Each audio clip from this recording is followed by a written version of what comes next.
سیدنا صدیق اکبر رضی اللہ تعالی عنہ افضل الخلق بعد الانبیاء۔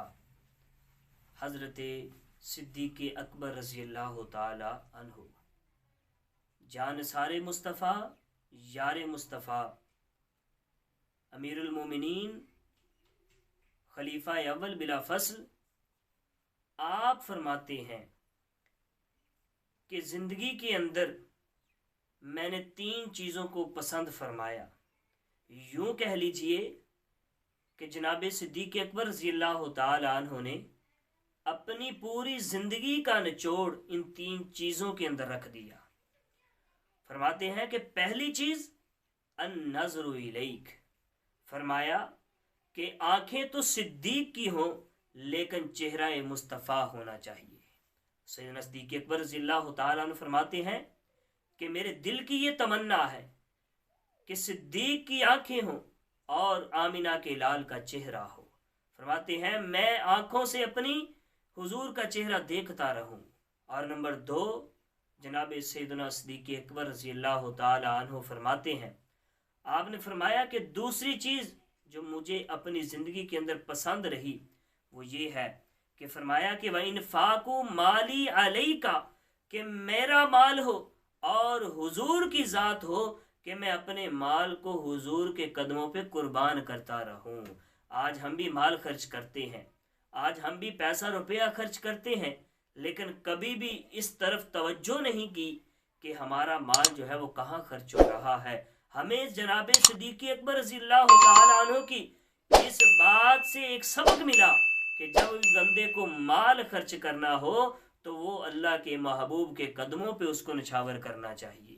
نمبر 3، جناب صدیق اکبر رضی اللہ تعالی عنہ آپ نے جو تیسری چیز بیان فرمائی، آپ نے فرمایا والجلوس بین یدیک، فرمایا حضور کی مجلس ہو اور صدیق اکبر ہو، فرمایا کہ میرے یہ دل کی تمنا ہے کہ جب بھی بیٹھوں اور جس وقت بیٹھوں میرے حضور کی مجلس ہو، اور کسی مجلس کے اندر میرا بیٹھنا پسند نہیں ہے۔